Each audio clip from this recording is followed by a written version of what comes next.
নমস্কার, coffee with Aditya এই অনুষ্ঠানের তৃতীয় পর্বে আপনাদের সবাইকে স্বাগত জানাই। আমি আদিত্য মাইতি আপনাদের সঙ্গে রয়েছি। আজকে আমরা কথা বলবো আমাদের বাঙালির ঐতিহ্য, বাংলার গর্ব, বাংলার লেখকদের নিয়ে। বড় বড় লেখক যারা রয়েছেন, মানে বিশ্ব দরবারে পূজিত লেখক, কবিগুরু রবীন্দ্রনাথ ঠাকুর, ঈশ্বরচন্দ্র বিদ্যাসাগর, কাজী নজরুল ইসলাম, আরও একাধিক কবি রয়েছেন, লেখক রয়েছেন। আমি মেদিনীপুর জেলাতে থাকি। তো আমাদের এই স্থানীয় এলাকার বর্তমান যুগের যারা লেখক রয়েছেন তাদের নিয়ে একটু কথা বলবো। আমি আমার এরিয়ার কয়েকজন লেখকদের চিনি, ওনাদের সম্বন্ধে ব্যক্তিগতভাবে আমার পরিচয় রয়েছে। সেই সূত্রে আমি কয়েকটি বইয়ের উল্লেখ করব। এই যে বইটি, এই বইটি লেখক অরুণ ভট্টাচার্যের লেখা। অরুণ ভট্টাচার্য আমাদের নারায়ণগড় এলাকারই বাসিন্দা, নারায়ণগড়ের বাসিন্দা। তিনি একাধিক বই লিখেছেন, তার মধ্যে একটি বই আমার কাছে রয়েছে। উনি আমাকে, আমাদের টিমকে উপহার দিয়েছিলেন। তো বইয়ের নাম হৃৎপিণ্ডের ভেতর চতুর্থ পেরেক। এই বইটি একাধিক কবিতা বা গল্প সংকলনে লেখা, যদিও কবিতা নয়, মানে একেবারে একটু অন্যভাবে লেখা একটা কবিতা, মানে একটা কবিতা গুচ্ছ এই বইটি। মূলত বইটি সম্বন্ধে আমি যতটুকু পড়ে আমার মোটামুটি বাংলা ভাষার উপর অনেকটাই ধারণা রয়েছে। সেই অনুযায়ী কিন্তু বইটি ভীষণ কঠিন মনে হয়েছে। তবে আরও একটি বইয়ের রেকমেন্ডেশন করব। অরুণ ভট্টাচার্য, ইনারই লেখা, লেখকের ছবি রয়েছে। তো ওনার লেখা আরেকটা বই রয়েছে, নারায়ণগড়ের হাজার বছরের ইতিহাস। তো যারা ইতিহাস নিয়ে পড়াশোনা করতে চান বা ইতিহাস, আমাদের স্থানীয় আঞ্চলিক ইতিহাস দেখতে, মানে জানতে চান, তাহলে অবশ্যই সেই বইটি রেকমেন্ড করব। আপনারা অবশ্যই পড়বেন। স্থানীয় বেলদাতে বা নারায়ণগড় বা খড়গপুর এরিয়াতে বিভিন্ন দোকানে পাওয়া যায়। তো অরুণ ভট্টাচার্যের লেখা নারায়ণগড়ের হাজার বছরের ইতিহাস, এই বইটি অবশ্যই আপনারা পড়বেন। আর লেখক অরুণ ভট্টাচার্যকে অনেক অনেক শুভেচ্ছা এবং ধন্যবাদ জানাই। স্থানীয় এলাকার একটা বাংলার ইতিহাসে নারায়ণগড়ের ঐতিহ্য কতটা গুরুত্বপূর্ণ সেটা কিন্তু ওই বইটা দেখলে বা বইটা পড়লে বোঝা যায়। অনেকটাই বহু পুরনো পুরনো, মানে প্রায় হাজার বছরের স্টোরি রয়েছে তো একটা বইয়ের মধ্যে।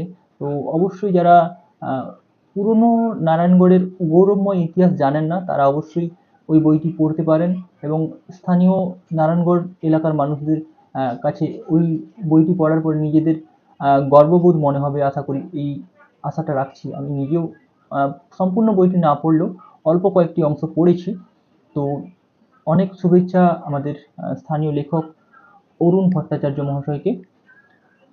এরপরে আমি বলবো আমাদের আরেকজন লেখক রাধাকান্ত মাইতি। এই গল্প বইটির নাম হচ্ছে মুখ।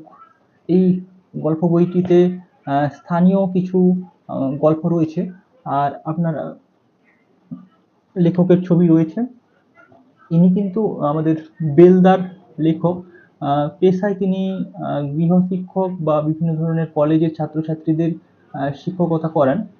তো রাধাকান্ত মাইতি উনি এসেছিলেন আমাদের একটি অনুষ্ঠানে, সামাজিক একটা সংগঠন রয়েছে আমাদের, গ্রামীণ সামাজিক সংগঠন। সেই সংগঠনে আমি সহসভাপতি ছিলাম। তো সেই সময় তিনি আমাদের পুরো টিমকে এই বইটি উপহার দিয়েছিলেন।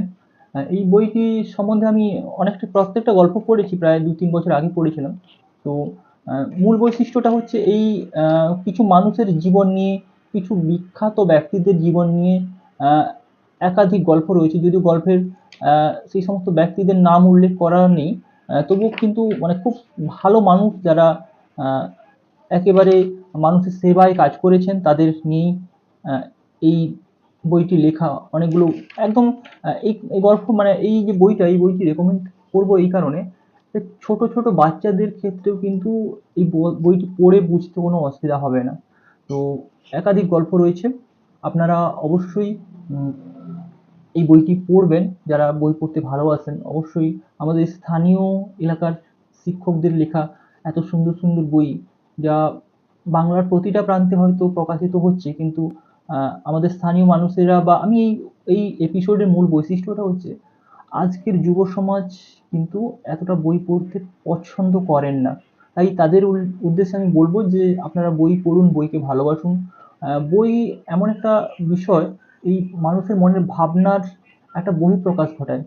তো অবশ্যই বই পড়াটা খুবই ভালো। বই পড়লে আপনাদের মানসিক বিকাশ অবশ্যই হবে, এটা আশা রাখছি।